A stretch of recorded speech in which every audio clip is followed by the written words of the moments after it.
तो चलिए शुरू करते हैं आज की क्लास लेके। प्रभु का नाम बोलो, जय श्री राम। तो जैसा कि आप सबको पता है, पिछले लेक्चर में अपन ने कवर किया था आयोनाइजेशन एनर्जी, उसी का अगला पार्ट अब कवर करने जा रहे हैं इस लेक्चर में। तो चलिए स्टार्ट करते हैं आज की क्लास। आज की क्लास में मेन अपना जो टॉपिक है भाई साहब वो है फैक्टर्स अफेक्टिंग आयोनाइजेशन एनर्जी। अब फैक्टर कौन कौन से जो आयोनाइजेशन एनर्जी को अफेक्ट कर रहे हैं, मतलब कौन कौन से ऐसे फैक्टर हैं जो आयोनाइजेशन एनर्जी में बाधा ला रहे हैं। तो भाई साहब बाधा लाने वाला सबसे जो मेन इंपॉर्टेंट फैक्टर आता है वो अपने पास आता है पेनिट्रेशन एनर्जी। अभी पेनिट्रेशन एनर्जी होता है क्या, पहले उसके बारे में अपन डेफिनेशन कवर करते हैं, फिर इसके बाद में जानेंगे इसके बारे में, इसके थ्रू क्या मतलब इफेक्ट आता है। Closeness of orbital to nucleus is called penetration energy. अब भाई साहब पेनिट्रेशन एनर्जी मतलब क्या हो गया, closeness of orbital to nucleus. अब मैं बोलूं जैसे ये मान लो कि न्यूक्लियस है, तो सबसे पहले जो ऑर्बिट बनेगा वो इसका ही बनेगा, आपको पता है, ठीक है। उसके बाद में बनेगा पी का बनेगा, उसके बाद में बनेगा डी का बनेगा, और उसके बाद में बनेगा एफ का बनेगा, ठीक है। ऐसे करते करते बनते जाएंगे अपने सारे के सारे ऑर्बिटल्स। अब बात करते हैं भाई साहब पेनिट्रेशन एनर्जी सबसे ज्यादा किसकी होगी, पेनिट्रेशन इफेक्ट। तो सबसे ज्यादा सबसे पास में जो होगा ना उसका सबसे ज्यादा इफेक्ट देखने को मिलेगा। तो इसमें सबसे ज्यादा पास में कौन दिख रहा है, एस, उसके बाद में पी, उसके बाद में डी, उसके बाद में एफ। तो इनका पेनिट्रेशन इफेक्ट का जो ऑर्डर हो जाएगा वो इस सीक्वेंस में हो जाएगा, पहले एस सबसे ज्यादा न्यूक्लियस के पास में, फिर पी, फिर डी और फिर एफ। तो ये तो हो गया भाई साहब पेनिट्रेशन इफेक्ट का अपना ऑर्डर। अब बात करते हैं भाई साहब जो आयनाइजेशन एनर्जी होती है ना वो भाई साहब पूरी की पूरी directly proportional to penetration effect होती है। अब ये कैसे होती है भाई साहब, जैसे मान लो कि आयनाइजेशन एनर्जी की अपन बात करेंगे, कैलकुलेट करेंगे, तो उसमें सबसे जो मेन इंपॉर्टेंट फैक्टर देखना वो कौन सा देखते हैं, पेनिट्रेशन इफेक्ट। पेनिट्रेशन इफेक्ट आपको पता है, मैंने ये ऑर्डर लिखवा दिया। अब बात करते हैं इसमें मेन सबसे इंपॉर्टेंट जो आता है भाई साहब आयोनाइजेशन एनर्जी में, पूरी पीरियोडिक टेबल में अगर कोई भी क्वेश्चन पूछता है ना तो दो कॉन्सेप्ट को मिला के पूछेगा। एक तो पूछेगा पेनिट्रेशन इफेक्ट को मिला के, और दूसरा पूछेगा हाफ फील्ड को मिला के, हाफ फील्ड ऑर्बिटल। इन दोनों कॉन्सेप्ट को मिक्स करके क्वेश्चन पूछेगा, और उसके हिसाब से एक आपके किताब में पूरी की पूरी एक ग्राफ बना रखा है। वो ग्राफ में पूरा डिस्कस कर लूंगा यहाँ पे, आप पहले ये पढ़ो। इसमें क्या दे रखा है भाई साहब, ionisation energy of second A. Second A कौन सा होता है आपको पता है, जब अपन पीरियोडिक टेबल लिखते हैं सबसे पहला वाला ग्रुप होता है उसको अपन फर्स्ट ए बोलते हैं, तो सेकंड ग्रुप होता है उसको अपन सेकंड ए बोलते हैं। Second A elements is higher than corresponding third A elements. अब क्या बोल दिया भाई साहब, ionisation energy of second A elements हो गया सेकंड ग्रुप वाले, और करस्पॉन्डिंग थर्ड ए कौन सा हो गया भाई साहब, 13 ग्रुप वाले जो एलिमेंट होते हैं उसको अपन थर्ड ए बोलते हैं elements, due to penetration effect and it dominate over Z effect. अब आपको पता है अपन नॉर्मल सीक्वेंस लिखते हैं तो कैसे लिखते हैं भाई साहब, जैसे जैसे अपन मतलब लेफ्ट टू राइट में जाते हैं तो अपने पास क्या आता है भाई साहब, वो जो भी इंक्रीज हो रहा है डिक्रीज हो रहा है कांस्टेंट होता रहता है। लेकिन इस केस में क्या होता है भाई साहब, जब लेफ्ट टू अपन राइट में जाएंगे ना तो कंटिन्यूसली इंक्रीज नहीं होगा, कुछ अपन को प्रॉब्लम देखने को मिलेगी। वो कहाँ पे मिलेगी, सेकंड ए ग्रुप और थर्ड ए ग्रुप में। सेकंड ए ग्रुप के जो एलिमेंट्स होंगे ना उनका आयनाइजेशन एनर्जी ज्यादा होगी as compare to third A group. कैसे होगी वो भाई साहब, एक एग्जांपल लेके अपन समझ लेते हैं। सेकंड ए का एक अपन एलिमेंट ले लेते हैं भाई साहब बेरिलियम। जैसे ये भाई साहब पूरी पीरियोडिक टेबल है, पीरियोडिक टेबल है, ये तो फर्स्ट ए हो गया, ये सेकंड ए हो गया, और ये थर्ड ए हो गया, यहाँ पे थर्ड ए होता, ठीक है। तो भाई साहब इसका जो एक एलिमेंट लेके अपन क्या ले लेंगे, hydrogen, helium, lithium, beryllium. Beryllium आ गया यहाँ पे, बेरिलियम अपन ने ले लिया, फिर इसका बोरोन ले लिया, ठीक है। दोनों का एक एक एलिमेंट ले लिया, दोनों का एक एक एलिमेंट ले लिया। तो अब यहाँ पे क्या कह रहा है, एज यूजुअल अगर अपन बात करें तो अपन क्या करते हैं, जैसे जैसे लेफ्ट टू राइट में जाते हैं तो क्या होता है भाई साहब, आयोनाइजेशन एनर्जी बढ़नी चाहिए थी। इस हिसाब से अपने पास क्या होना चाहिए था, बोरोन की ionisation energy is greater than beryllium होना चाहिए था। ये जबकि गलत आंसर है। कारण ये है कि भाई साहब बेरिलियम होता है ना, बेरिलियम का पेनिट्रेशन इफेक्ट बोरोन से ज्यादा हो जाता है, उस कारण से इसका आयोनाइजेशन एनर्जी होता है वो भाई साहब बेरिलियम का बोरोन से ज्यादा हो जाता है। ये भाई साहब पेनिट्रेशन इफेक्ट होता है ना वो जेड इफेक्ट को डोमिनेट कर जाता है, और इसी के कारण ये पूरा का पूरा सीक्वेंस चेंज होता जाता है, ठीक है। तो ये तो बात होगी इसकी। अब बात करते हैं भाई साहब, ये ज्यादा इंपॉर्टेंट, एक बार ये ध्यान में रखना, इसके बेसिस पे आगे एक और समझाऊंगा, दोनों को लिंक करके पूरा ग्राफ बनाऊंगा मैं जो आपको एनसीईआरटी में दे रखा है। अब बात करते हैं भाई साहब अगला एग्जांपल। अगले एग्जांपल की अपन बात करते हैं तो बेरिलियम के जिस नीचे कौन सा आता है, मैग्नीशियम। मैग्नीशियम का, और बोरॉन का जस्ट नीचे एल्युमिनियम। तो इनका भी जो ऑर्डर होगा वो सेम होगा एज ऊपर वालों के जैसे, सेम टू कॉपी है पेनिट्रेशन इफेक्ट के कारण है। अब बात करते हैं भाई साहब अगला। अब ये तो हो गया पेनिट्रेशन इफेक्ट। पेनिट्रेशन इफेक्ट यहाँ पे खत्म होता है। पेनिट्रेशन इफेक्ट का सीधा सा सीधा मतलब यही है कि भाई साहब जो न्यूक्लियस होता है ना, उसके पास में जो ऑर्बिटल होगा, जितना पास में ऑर्बिट होगा उतने ज्यादा उसका पेनिट्रेशन इफेक्ट होगा देखने को मिलेगा। ये तो भाई साहब होगी पूरी की पूरी पेनिट्रेशन इफेक्ट की बात है। अब बात करते हैं half field stability. Half field stability बोल दो या फिर इसी को बोल दो हाई एक्सचेंज एनर्जी। अब ये क्या होता है भाई साहब, जैसे मान लो कि मैं बंदा हूं, एक कोई भी हूं। अब मान लो कि मेरे पास बहुत सारे पैसे हैं, बहुत सारे पैसे मतलब मैं बहुत ज्यादा स्टेबल हूं। अब मैं ये थोड़ी चाहूंगा कि भाई साहब मैं कहीं पर जाके 5-10 हजार की नौकरी करूं, कभी नहीं चाहूंगा। तो मैं पहले से स्टेबल हूं, स्टेबल हूं तो मैं अनस्टेबल होना नहीं चाहूंगा। कहने का मतलब ये है कि अगर एक बार स्टेबिलिटी गेन कर ली तो वो बंदा चाहेगा उसी स्टेबिलिटी में रहना। तो मान लो कि अगर मेरे पास बहुत सारा पैसा है तो मैं कंटिन्यू करूंगा कि इतने पैसे मेरे फ्यूचर में भी रहे, ताकि मेरे को बाद में दिक्कत ना आए। उसके लिए क्या करते हैं भाई साहब, ये ऑर्बिटल्स क्या करते हैं वो आप समझ लीजिए। इसमें एलिमेंट्स का जो मेन रोल होता है वो होता है ये क्या करते हैं, अपने हाफ फील्ड ऑर्बिटल में चले जाते हैं और अपना सारा का सारा स्टेबिलिटी गेन कर लेते हैं। कैसे, अगर कोई भी एलिमेंट है, अगर वो पी में आपको पता है कितने इलेक्ट्रॉन्स अपन भर सकते हैं, कितने भर सकते हैं भाई साहब, 6 इलेक्ट्रॉन्स भर सकते हैं। तो अपन डब्बे कितने बनाएंगे, 3 बनाएंगे, ठीक है। अब तो 3 बनाएंगे, मान लो कि इसके अंदर 3 भर दिए, 3 इलेक्ट्रॉन भर दिए, पी के अंदर 3 इलेक्ट्रॉन भर दिए, तो ये पूरा का पूरा क्या हो गया, हाफ फील्ड हो गया। हाफ फील्ड होता है, जो हाफ फील्ड इलेक्ट्रॉनिक कॉन्फिगरेशन होता है वो बहुत ज्यादा स्टेबल होती है एज कम्पेयर टू बाकी वालों में। एक तो फुल्ली फील्ड होता है, वो तो स्टेबल होना ही होना है। जो हाफ फील्ड होते हैं ना, जो बाकी स्टेबिलिटी के अकॉर्डिंग अगर देखें ना, जैसे मान लो कि ये कोई एक एलिमेंट है, इसके अंदर 4 इलेक्ट्रॉन भरे हुए हैं और इसके अंदर 3 इलेक्ट्रॉन भरे हुए हैं। इन दोनों को अगर अपन कंपेयर करेंगे तो ज्यादा स्टेबल ये वाला होगा। कारण कारण ये है कि इसमें हाफ फील्ड स्टेबिलिटी है, ठीक है। अब बात करते हैं D5। D5 का मतलब ये हो गया कि भाई साहब आपको पता जो डी ब्लॉक होता है ना, डी ब्लॉक के ज्यादा से ज्यादा अपन डी में अपन 10 इलेक्ट्रॉन भर सकते हैं। तो इसका आधा कितना हो जाएगा भाई साहब, 5। तो 5 इलेक्ट्रॉन अगर जब तक अपन भरेंगे ना भाई साहब, तब तक वो स्टेबिलिटी गेन कर लेगा। क्या करेगा भाई साहब, ये हाफ फील्ड स्टेबल हो जाएगा, 2 3 4 और 5, ये हाफ फील्ड स्टेबल हो गया। इस कारण से क्या हो गया भाई साहब, ये बहुत ज्यादा स्टेबल हो गया।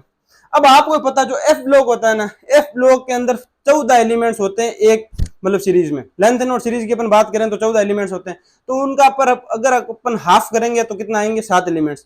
तो आपको ये ध्यान रखना, एफ ब्लॉक की हाफ फील्ड स्टेबिलिटी कितने इलेक्ट्रॉन्स फिल करने पर आएगी, 7 इलेक्ट्रॉन्स। तो आपको ध्यान ये रखना, एफ ब्लॉक में कितने, 7 इलेक्ट्रॉन्स फिल कर लेंगे, ठीक है। अब बात करते हैं भाई साहब, इसी के बेसिस पे अपन एक क्वेश्चन कर लेते हैं, इसके बेसिस पे हाफ फील्ड स्टेबिलिटी P3 वाले पे। अब इसमें क्या करना है भाई साहब, नाइट्रोजन ले लिया और ऑक्सीजन ले लिया। एज यूजुअल अपन बात करें तो ऑक्सीजन की जो ऑक्सीजन होता है ना, उसका मतलब जो आयनाइजेशन एनर्जी वो ज्यादा होनी चाहिए एज कम्पेयर टू नाइट्रोजन। जबकि ये गलत हो जाता है यहाँ पे। कारण कारण क्या भाई साहब, हाफ फील्ड स्टेबिलिटी कारण। हाफ फील्ड स्टेबिलिटी कारण क्या हो सकता है भाई साहब, जो नाइट्रोजन होता है ना, नाइट्रोजन के अंदर आपको पता नाइट्रोजन आता है कौन से ग्रुप में, बोरोन, कार्बन, नाइट्रोजन। ये आता है भाई साहब यहाँ पे 15वां ग्रुप में। 15वें ग्रुप में आपको पता है भाई साहब इसमें P3 होता है। P3 का मतलब ये हो गया half field stability. Half field stability, half field stability.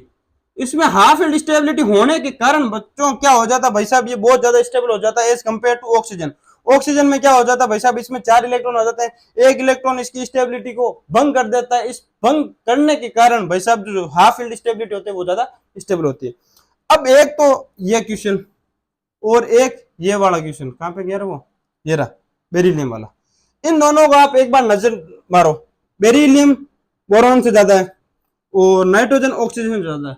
ये दोनों आप एक बात दिमाग में रखो। उसके बाद में यहाँ पे एक मैं बढ़ाने जा रहा हूँ भाई साहब ग्राफ, जो आपकी एनसीईआरटी के अंदर दे रखा है। किसमें दे रखा है, एनसीईआरटी के अंदर।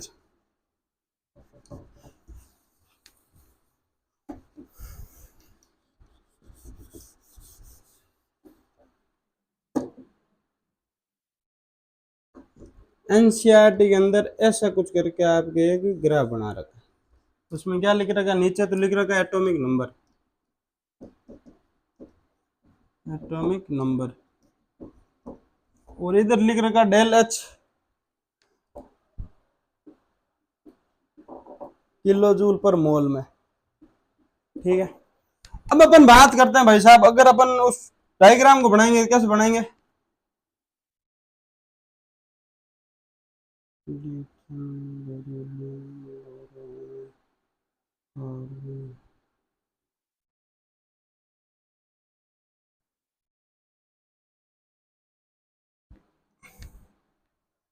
जो भाई साहब आपका जो डायग्राम है ना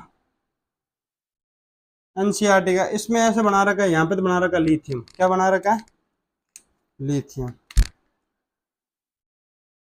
यहाँ बेरिलियम, यहाँ बोरोन, यहाँ कार्बन, यहाँ नाइट्रोजन, यहाँ ऑक्सीजन, यहाँ फ्लोरीन और यहाँ नियोन। अब आपको एक काम करना है भाई साहब, अभी हाथों हाथ जाना है एनसीईआरटी के अंदर, जहां कहीं भी ये डायग्राम बना रखा है ना, वहां पे एक छोटा सा आपको करेक्शन करना है। करेक्शन वैसे कुछ नहीं है, ये आपकी तसल्ली के लिए, ये क्यों हो रहा है कैसे हो रहा है वो आपको समझाने के लिए, आप उसी में पैराग्राफ के अंदर पूरा का पैराग्राफ तो आप पढ़ लेना, बाद में जो डायग्राम है डायग्राम के अंदर नोट करके पूरा का पूरा लिख लो, कैसे लिखना वो मैं आपको समझा देता हूँ। भाई साहब ये जैसे आपको डायग्राम दे रखा है ना, इस डायग्राम में यहाँ पे गोला करना है, कैसे करना है, यहाँ पे dot dot dot dot dot dot dot dot dot dot dot dot गोला करके, this is due to penetration effect, ठीक है। ये गोला करके आपको इतना ही लिखना, ड्यू टू पेनिट्रेशन इफेक्ट। जैसे ही आप एनसीईआरटी खोलोगे लास्ट में आपकी एनसीईआरटी काम आनी है, नोट्स कहीं काम नहीं आने, नोट्स तो आपको इजी वे में समझाने के लिए होते हैं भाई साहब, आपको एनसीईआरटी ही बार बार पढ़नी होती है। तो भाई साहब क्या करना है, यहाँ पे बेरिलियम और बोरोन के बीच में जो अपन को एक्सेप्शन दिख रहा है वो किस कारण दिख रहा है, ड्यू टू पेनिट्रेशन इफेक्ट। अब दूसरी अपन बात कर लेते हैं, नाइट्रोजन और ऑक्सीजन के बीच में ये प्रॉब्लम दिख रही है, किस लिए दिख रही है, due to due to half field stability, half field stability. आपको एनसीईआरटी में ये तो नोट करना ही करना है, ड्यू टू पेनिट्रेशन इफेक्ट, और ये ऊपर वाला भी नोट करना है, और उसमें क्या लिखना है, due to half field stability. ये भाई साहब एनसीईआरटी का बहुत बहुत ज्यादा इंपॉर्टेंट डायग्राम है। क्यों मैं ये क्यों बोल रहा हूँ भाई साहब, अगर मान लो कि आपका पूरा, अगर ये यहाँ पे क्लास टेस्ट होते रहते हैं वो अलग बात है, जब आप नीट में बैठोगे अगर प्रोबेबिलिटी होती है कि भाई साहब अपन पीरियोडिक टेबल में से बहुत ही बढ़िया सवाल बनाए, तो बहुत ही बढ़िया सवाल यहाँ से बन सकता है, इस पैराग्राफ में से, इस डायग्राम में से। और इसमें ज्यादा डिफिकल्ट कुछ है ही नहीं भाई साहब, पीरियोडिक टेबल तो आपको पता लप्पू सा है, वो लप्पू सा सचिन की तरह है, लप्पू सा है, इसमें कुछ नहीं है, वो एटॉमिक नंबर वो ज्ञात करना होता है, इसका एटॉमिक नंबर क्या है, एलिमेंट्स कौन सा है, कौन से ग्रुप में है, कौन से पीरियड में है, यही है मेन ज्यादातर। तो ये तो आपको पता है, हर 5वीं 7वीं क्लास वाला बच्चा कर लेता है, लेकिन जो इंपॉर्टेंट समझने वाला ये एक ही ग्राफ है भाई साहब, इस ग्राफ पे बेस पर बहुत ही बढ़िया क्वेश्चन बना सकता है अगर एग्जामिनर चाहे तो। वैसा एक बार आप इसका स्क्रीनशॉट ले लो, तब तक मैं आगे का लिख देता हूँ। चलो आप नीचे वाला लिखो जब तक मैं ऊपर वाला रब कर देता हूँ।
तो जितना आपने लिख लिया बहुत ही बढ़िया बात है। अब आप कंसंट्रेट करो भाई साहब बोर्ड पर।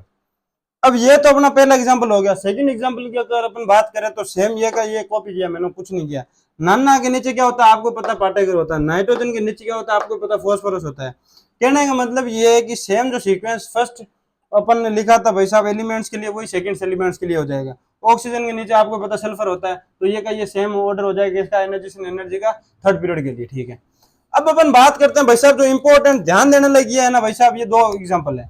कौन कौन से हैं? एक तो क्रोमियम और मैग्नीशियम के बारे में, और दूसरा कॉपर और जिंक के बारे में।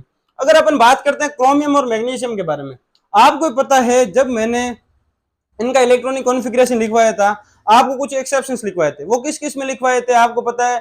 जो डी ब्लॉक होता है ना, एस पी के बाद में जो डी ब्लॉक बीच वाला था ना, उसके अंदर आपको पता जो 10 एलिमेंट्स होते हैं ना, उसका मैंने आपको भाई साहब बहुत ही अच्छे से इलेक्ट्रॉनिक कॉन्फ़िगरेशन याद करवाया था।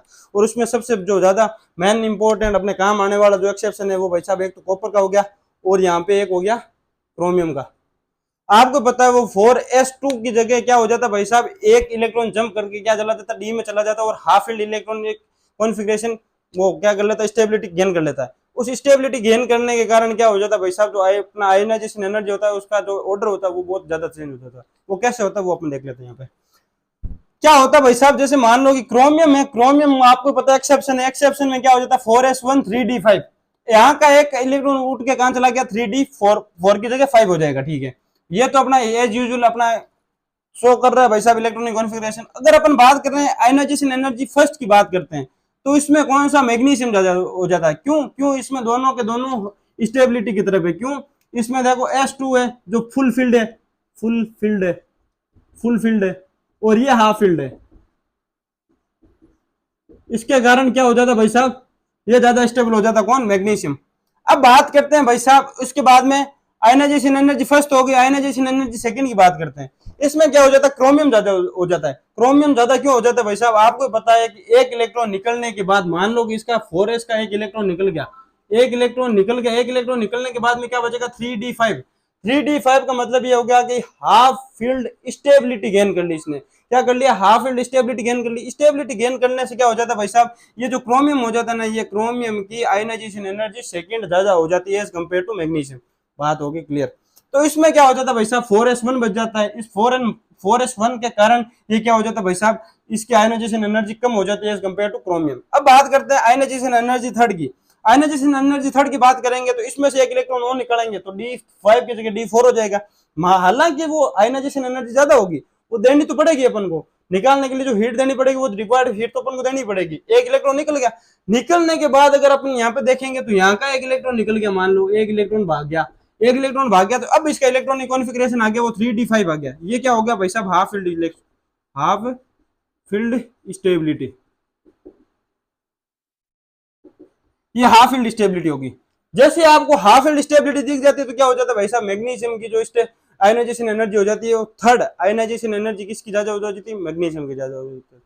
तो भाई साहब इसमें आपको ये ध्यान रखना है कि फर्स्ट आयनाइजेशन एनर्जी किसकी ज्यादा होती है, मैग्नीशियम की। अगर आपको याद भी नहीं रहना, मेन याद ये रख लो कि भाई साहब जो फर्स्ट होती है मैग्नीशियम की ज्यादा होती है, सेकंड क्रोमियम की ज्यादा होती है, थर्ड वापस मैग्नीशियम की ज्यादा होती है, ठीक है। मैग्नीशियम नहीं, सॉरी मैग्नीज। एक तो मैग्नीशियम तो होता है वो 12 नंबर पे आता है, और ये मैग्नीज है जो 25 पे आता है, ठीक है। तो आपको ध्यान क्या रखना है भाई साहब, पहले तो मैग्नीज की ज्यादा होती है, फिर क्रोमियम की ज्यादा होती है, फिर वापस मैग्नीज की ज्यादा हो जाती है। अब बात करते हैं भाई साहब क्रोमियम और जिंक के बारे में। क्रोमियम और जिंक के बारे में सेम एज इट इज ऊपर वाला जो अपन ने कॉन्सेप्ट लगाया था ना, वो का वो यहाँ पे अप्लाई कर दो। पहले यहाँ पे देखो ये फुल फील्ड है और ये हाफ फील्ड है, इस कारण जिंक ज्यादा हो गया। फिर बाद में ये फुल फील्ड हो गया, तो ये इसमें एक इलेक्ट्रॉन के कारण प्रॉब्लम आ रही है, तो इसमें कॉपर की जो भाई साहब आयनाइजेशन एनर्जी सेकंड ज्यादा हो जाती है। और यहाँ पे देखें तो यहाँ पे D9 है और यहाँ पे D10 है, यहाँ पे फुल फील्ड इलेक्ट्रॉन्स है, तो फुल फील्ड इलेक्ट्रॉन के कारण जो जिंक होता है, जिंक का जो थर्ड आयनाइजेशन एनर्जी होती है वो ज्यादा हो जाती है। भाई साहब ये तो होगी सारी की सारी हाफ फील्ड स्टेबिलिटी के बारे में बातें। अब कुछ आप बोलोगे सर आपने एस का नहीं पी का लिखवा दिया, डी का लिखवा दिया, अब सर आप एफ की बातें नहीं कर रहे हो। चलो एफ की भी बातें कर लेते हैं। आप एक बार इतना लिख लिया तो बहुत ही बढ़िया बात है। नीचे वाला एक बार रब कर देता हूँ, आप ऊपर वाला एग्जाम्पल्स लिखो जितने।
ये एक्सचेंज एनर्जी, ठीक है।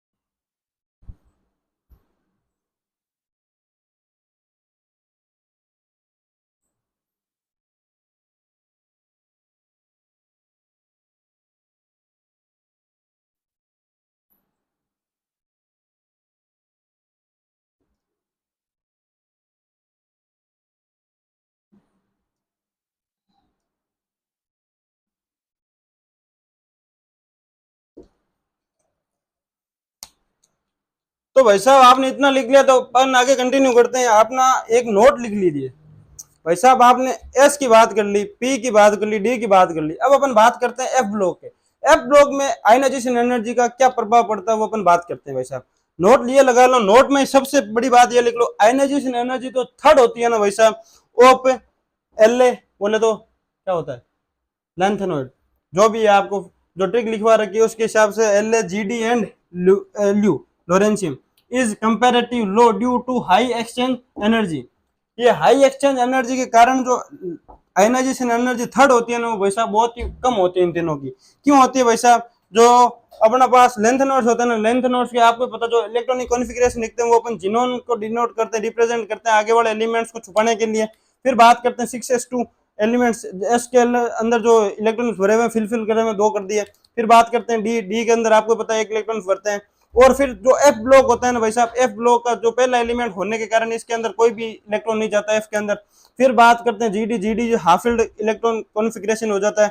और जो बात करते हैं लोरेंशियम लास्ट वाला, उसके अंदर 14 के 14 पूरे इलेक्ट्रॉन बढ़ने के कारण जो थर्ड इनकी आयनाइजेशन एनर्जी होती है ना वो भाई साहब बहुत क्या हो जाती है भाई साहब, कंपेरेटिव लो हो जाती है। ये बात कर ली अपन ने इनकी तीनों की। जल्दी से लिख लो आप ये, ऊपर वाला रब करते थे जितने में।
इतना लिख लिया तो आप एक बार बोर्ड पे कंसंट्रेट करिए और आगे के कुछ 3-4 पॉइंट्स है वो बहुत इजी आप समझ लीजिए।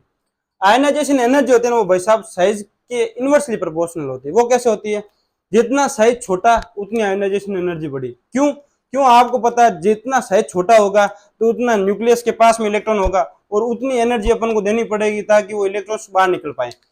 इसलिए साइज जितनी छोटी आयनाइजेशन एनर्जी उतनी ज्यादा। दूसरी अपन ने बात कर ली भाई साहब, आयनाइजेशन एनर्जी जो होती है जेड इफेक्टिव के डायरेक्टली प्रोपोर्शनल होती है। आपको पता है लेफ्ट टू राइट अपन जब भी पीरियोडिक टेबल में मूव करते हैं तो जेड इफेक्टिव बढ़ता है। उसी कारण जेड इफेक्टिव की अपन बात ध्यान में रखें तो आयनाइजेशन एनर्जी भी बढ़ेगी। उसके हिसाब से अपन ने जो बात की थी सेकंड ए और थर्ड ए के बीच में जो एलिमेंट्स होते हैं उनके बीच में जो डिफरेंस आता है वो पेनिट्रेशन इफेक्ट के कारण आता है। और उसके बाद के जो जो हाफिल्ड के कारण आता है वो भी अपने डिस्कस कर लिया था। वो पूरा का पूरा जेड इफेक्टिव के ऊपर आधारित नहीं है भाई साहब, ये आप एनसीईआरटी में जाके एक बार उस ग्राफ को चेक कर लेना, ठीक है।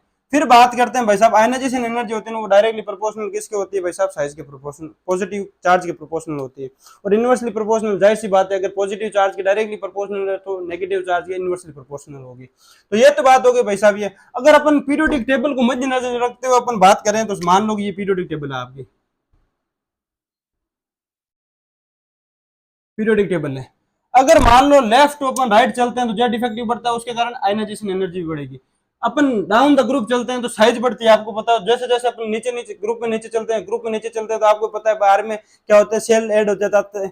जैसे जैसे सेल ऐड होंगे उसमें इलेक्ट्रॉन्स भी फिल होंगे, जैसे जैसे इलेक्ट्रॉन फिल होंगे तो साइज बड़ी होगी, जैसे जैसे साइज बड़ी होगी वैसे वैसे क्या होगा, साइज के आपको पता है इनवर्सली प्रोपोर्शनल, साइज बड़ी होगी तो आयनाइजेशन एनर्जी अपना कम हो जाएगी। तो ऊपर से नीचे जाएंगे तो आयनाइजेशन एनर्जी कम हो जाएगी वैसा। ये तो बात होगी सारे के सारे फैक्टर्स अफेक्टिंग आयनाइजेशन एनर्जी। जल्दी से आप नोट कर लो एक बार इनको।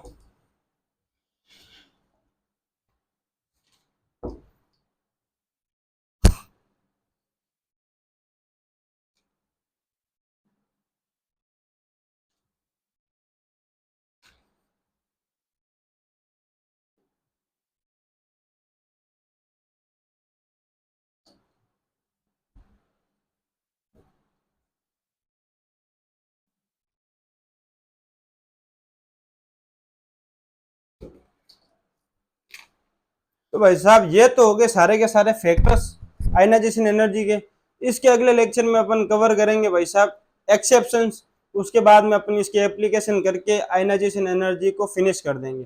और जैसे आयनाइजेशन एनर्जी अपनी फिनिश हो जाती है उसके बाद में अपन करेंगे इलेक्ट्रॉन गन एंथैल्पी शुरू। तो तब तक के लिए जय हिंद, वंदे मातरम। अगर वीडियो अच्छा लगता है तो इसको लाइक करें और ज़्यादा से ज़्यादा सब्सक्राइब करें और ज़्यादा से ज़्यादा इसको आगे फॉरवर्ड करें ताकि आपके इस जो फ्रेंड सर्कल में है वो भी अच्छे से इस क्लास को समझ पाएं। बहुत